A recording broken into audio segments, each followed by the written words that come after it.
Yuval Noah Harari är världens idag mest kända intellektuella. Han är i grund och botten historiker.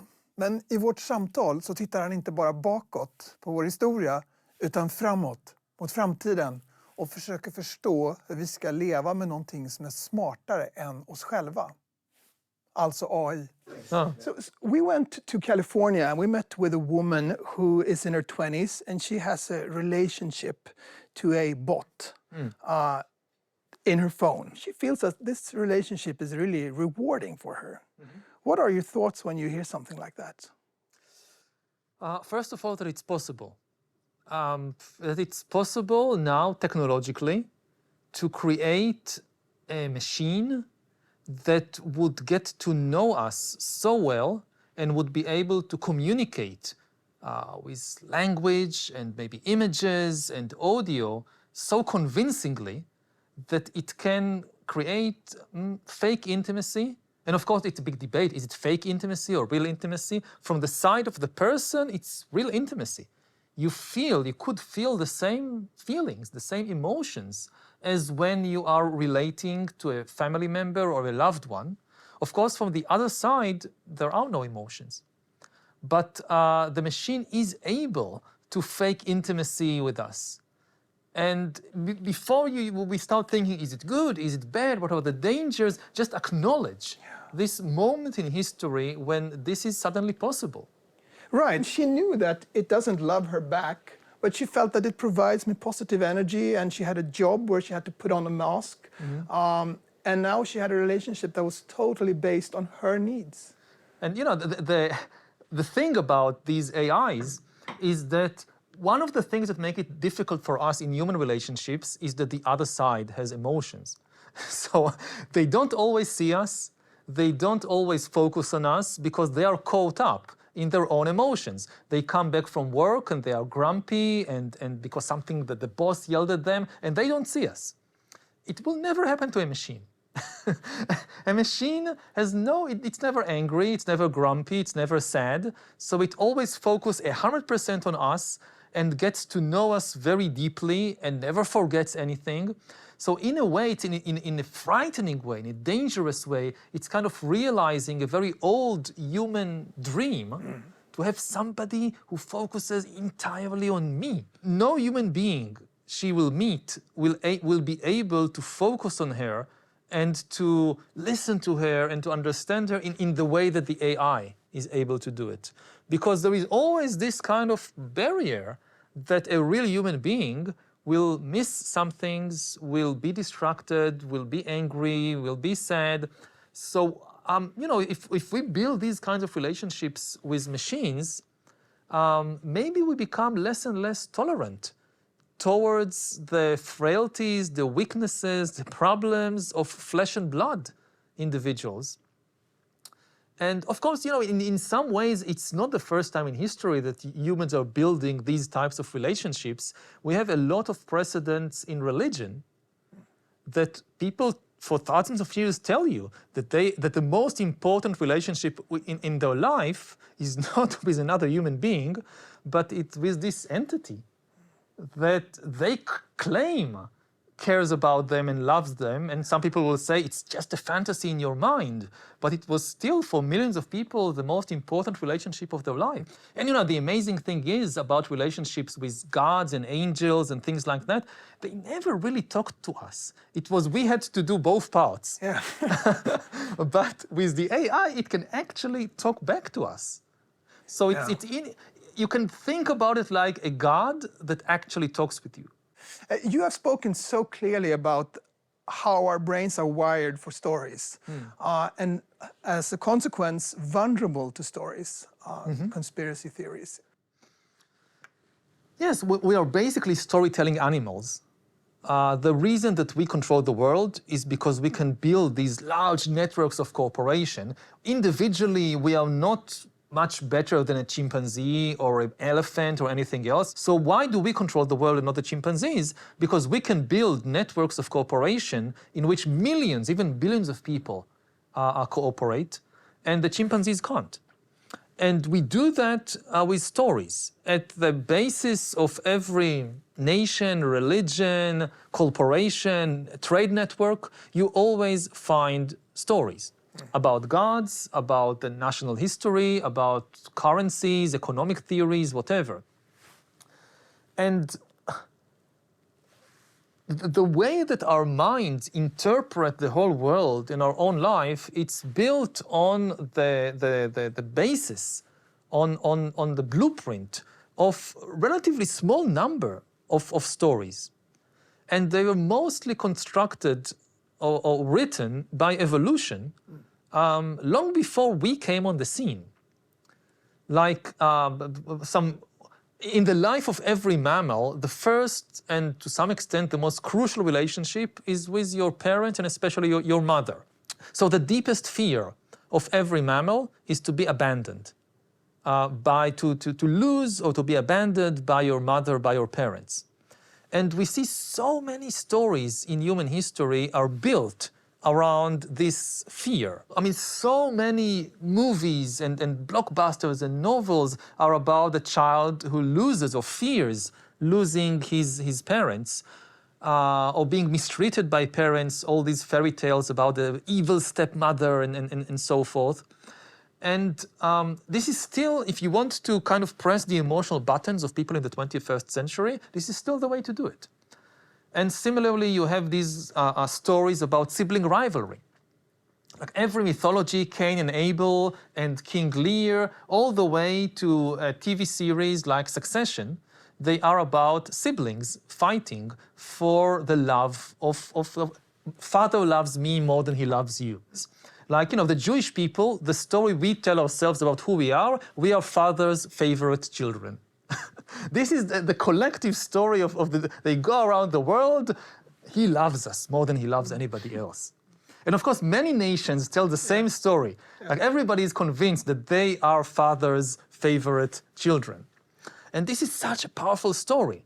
But of course, it also makes us very vulnerable to manipulations. If you get to know these kind of how to press the emotional buttons of humans, you can play on entire populations like you play a piano. For the first time in history, there is something, a machine, that can create new stories, at least on a level with human beings, and perhaps even better. We don't know what the consequences will be. For thousands of years, humans have been living not in a natural environment, but living kind of cocooned inside culture. Everything we do, everything we experience is mediated through our culture. The stories, the songs, the poems, the theater plays, the fashion, the food we eat, the tools, it's all cultural artifacts. Until today, all cultural artifacts were the product of the human mind. Nothing else on earth could create these things. Now there is something. Now AI is able and will become more and more better and better at it in the next few years to create stories and songs and TV series and new trends in fashion and new tools. And what would it mean to live inside a cocoon woven by a non-human intelligence, which on the one hand is not limited by our evolutionary programming, and on the other hand knows how to press our emotional buttons perhaps better than any human being.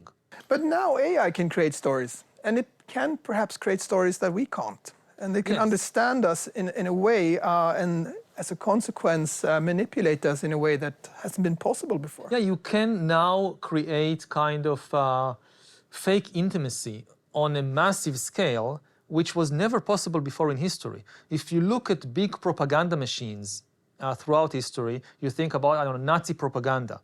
So they could make every German listen on the radio to a speech by Hitler. But this was not an intimate connection. They could control attention, but not intimacy.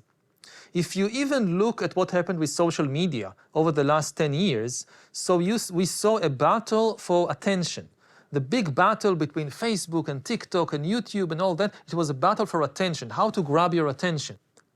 Now the battlefront is shifting from attention to intimacy. It's not just about grabbing your attention, it's about creating mass-scale intimacy, like having an army of bots who get to know millions, hundreds of millions of people on a very deep, intimate level, building relationships. You have a friend online that you talk with for weeks, for months. They know so much about you. You share so much. You think it's a human being. You care what they think about you. You're swayed by their opinions on politics, on whatever, and it's a bot. Now, previously, this was like science fiction. Nobody can do that on a massive scale. To take an analogous case, one of the big moments of the AI revolution was when AlphaGo defeated Lee Sedol at the game of Go back in 2016. And Go is a kind of board game, a bit like chess, but much more complex than chess, which was invented in ancient China, like 3,000 years ago. And for 3,000 years, tens of millions of people have been playing Go all over East Asia, also in Korea, Japan. It was considered one of the arts that every educated person needs to know how to play Go. And there were entire schools of thoughts, philosophies, strategies, how to play Go. And it was also seen as a kind of mirror or metaphor for how to live life. And then AlphaGo came along, and within a few weeks, taught itself. I mean, humans didn't teach any strategies to the AlphaGo. It just taught itself how to play Go.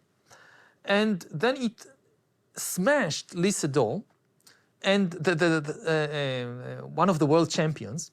But the amazing thing was what type of strategies, of moves it played. There was a moment, I think in the second game, I think it was move number 37 or something. Exactly, yeah. That it played a move, and all the experts said, this is ridiculous. Must have made a mistake. It must have made a mistake. And later on, it turned out to be one of the most brilliant moves ever in the history of Go.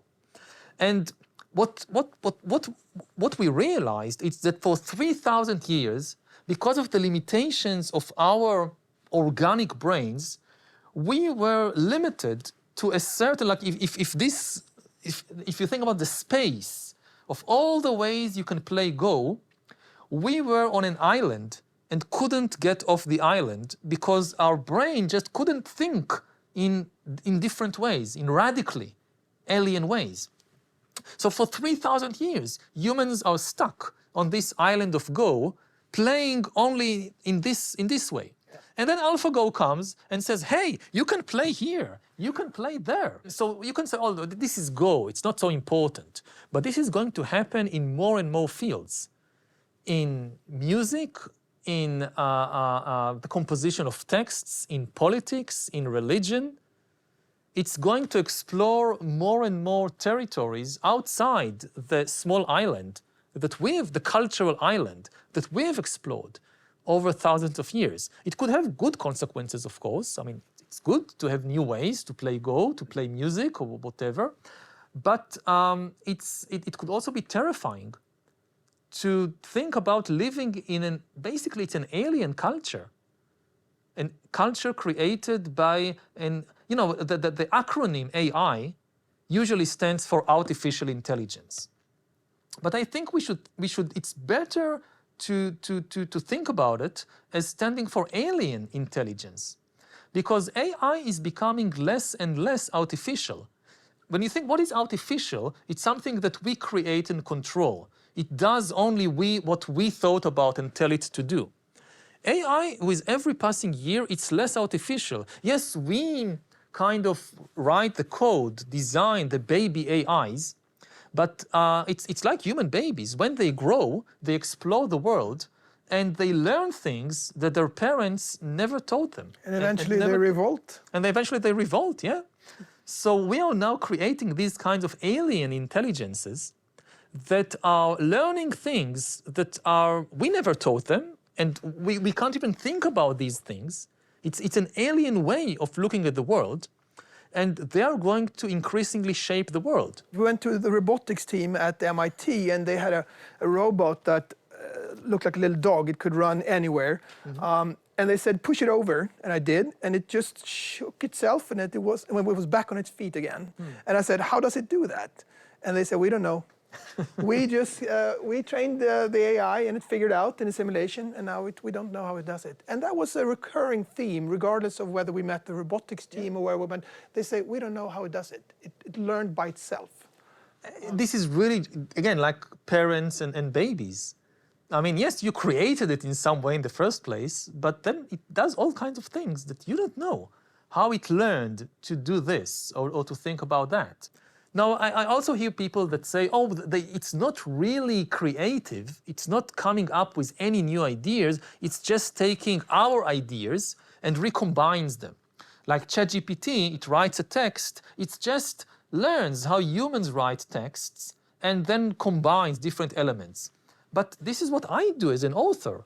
Yeah. You know, I learned language by reading the texts of other people. I learned all kinds of literary tricks and ideas and examples by reading Thucydides and Shakespeare and whatever. And now I combine it to compose a new text. And people tell me that I'm creative. So if I'm creative, so when ChatGPT does the same thing, it is also creative. You think about finance. So when people think about creativity, they think about art, music. But finance is also a field of human creativity. Money and bonds and all these kinds of financial devices, they are creations of human beings. And what happens if now AIs start to create new financial devices? And, you know, finance, when you look at physical behavior in the world, like with the robot, this is something that still AI struggles with. Like if you want AI to pick up these glasses and wash them, very difficult, because the physical world is messy. But finance, it's only data. It's pure information. The ideal world for AI is finance. It's only information in, information out. And what happens if AIs, it's already happening that more and more of the trade in the world is being done by AIs, not by human traders. And if they start coming up with new financial devices and new financial strategies that nobody understands. So what happens to human politics when humans lose control of the financial system because they can no longer understand all the devices, the financial devices that the AIs created?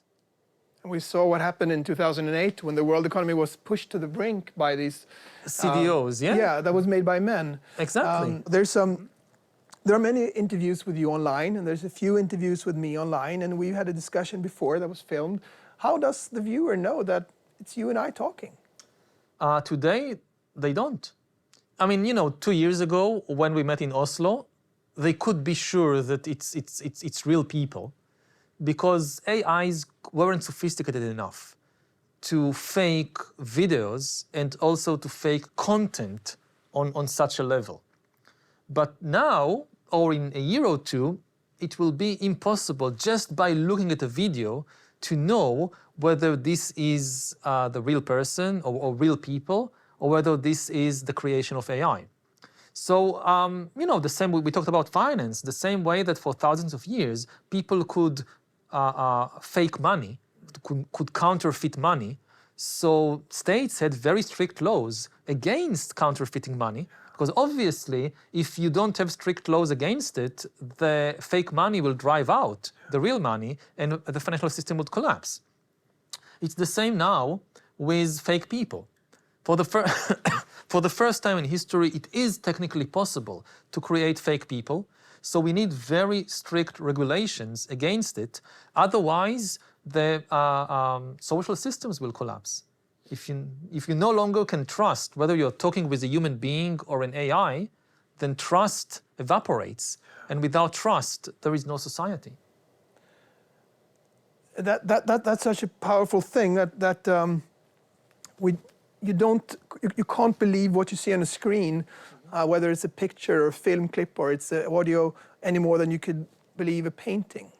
Yeah, or maybe like a quotation.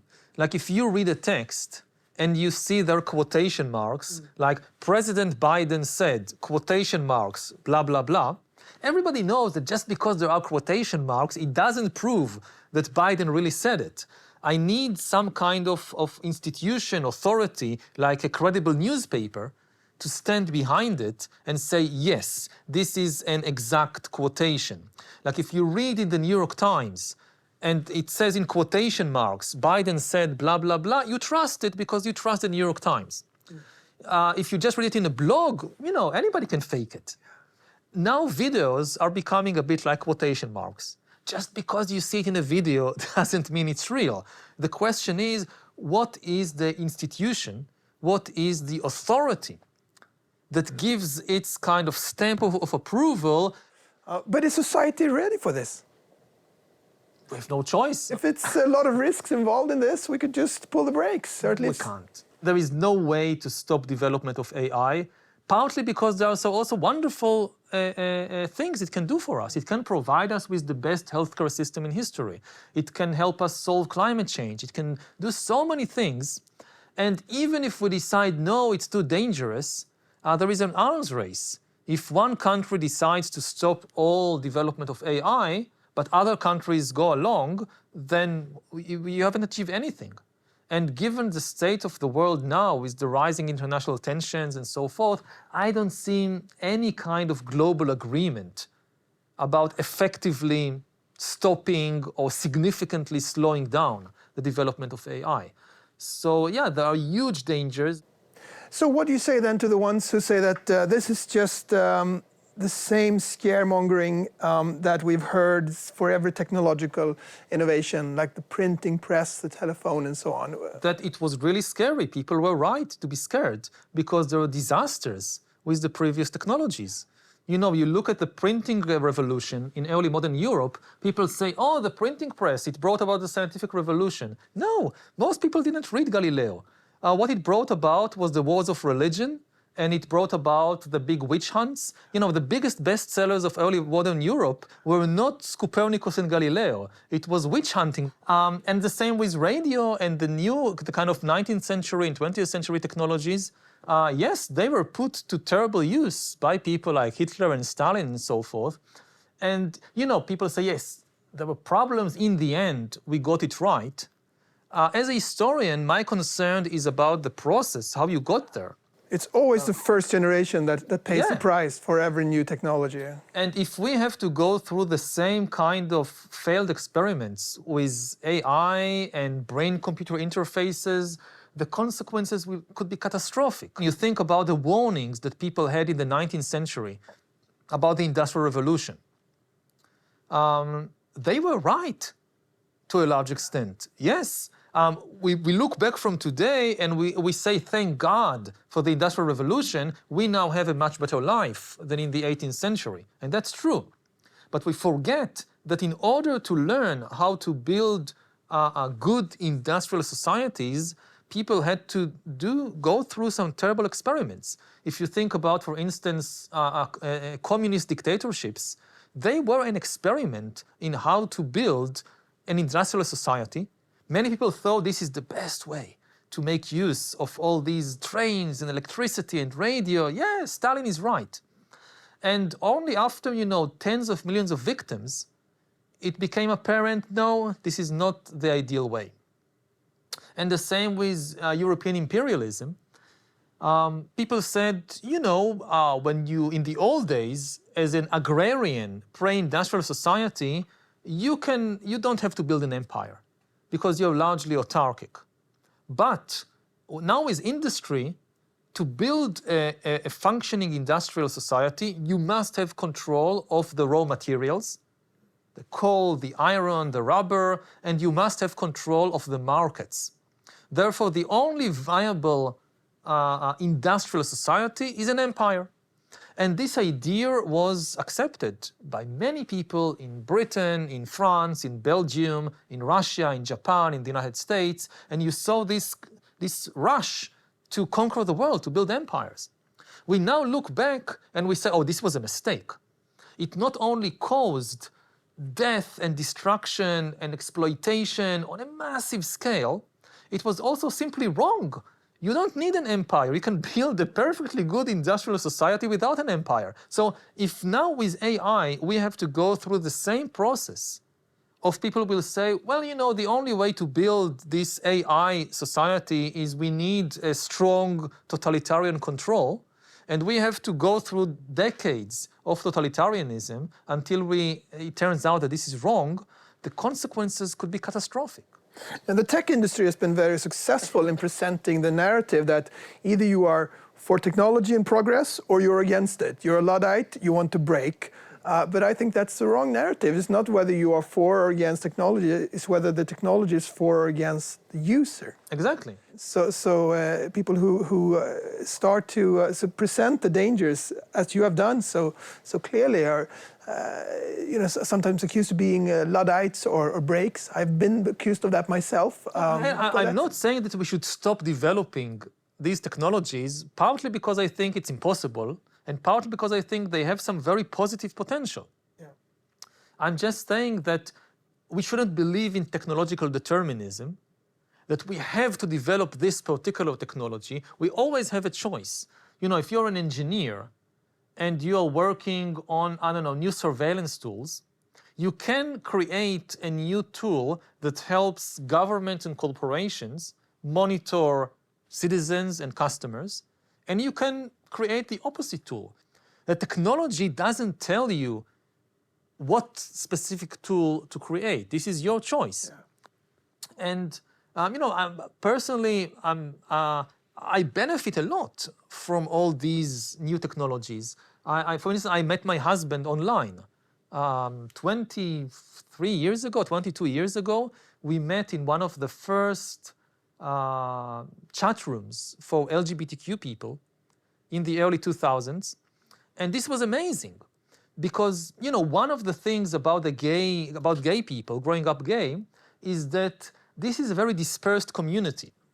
A lot of minorities in history, at least they had the advantage that you're born into a family, a community, a neighborhood where everybody belongs to the same community. Like if you're a Jew in the Middle Ages or in 100 years ago, and you're born in Sweden or Germany or wherever, so okay, you're just 1% of the population, but at least your family, your friends, your neighbors are likely to be Jewish. You know many Jews. But when you're born gay, you're not usually born into a gay family, in a gay neighborhood. So just getting to know other gay men was a huge difficulty, especially in what was then a very homophobic society in Israel in the 1980s and 1990s. And then the internet came along, and all these kind of online communities, and suddenly it became much easier to find each other. And this was and I'm grateful for the engineers and the entrepreneurs that created this technology. So definitely it's not all bad. I tend to speak more about the dangerous scenarios, partly because the entrepreneurs speak all the time about the positive scenarios. There's no shortage in people who are speaking about the positive side. So somebody needs to balance it. You think a lot about these topics, and how do you protect yourself against the negative consequences of AI? I mean, there are two main things. One is to get to know my own mind as well as I can. Because all these manipulations, they work by getting to know and exploit our own weaknesses. And if you make the effort to know yourself, to know your own weaknesses, it gives you some measure of protection against these manipulations. The oldest advice in the book, get to know yourself better. The second thing is to keep some kind of an information diet. You know, lots of people have a food diet. They are very mindful of what they eat, which is important. You know, you don't want to eat too much, it's not good for you. You don't want to eat junk food, it's not good for you. It's the same with information. Information is the food of the mind. The idea that more information is always good for you, that's ridiculous. It's like thinking that more food is always good for you. Not true. And similarly, you have to be very mindful what kind of information you're putting into your mind. If you feed your mind constantly, you know, with outrage and anger and fear, you'll get a sick mind. So you have to be very careful. And also very important, like with food, you need time to digest. Time when you don't take in more information, that's it for now, and now I need to digest. You take a couple of hours every day off? Couple of hours, sometimes couple of days. I go every year for a long meditation retreat of 1 month or 2 months, when I completely disconnect from no emails, not even books, no telephones, nothing. And of course, I know that for most people, this is, this is really extreme. But I would recommend for everyone to, a day a week or a couple of days or a month in which you completely disconnect. You don't have to meditate. You can go take a hike in the woods or do whatever works for you, but don't take in more information. Let your mind kind of digest and detoxify and find a new balance.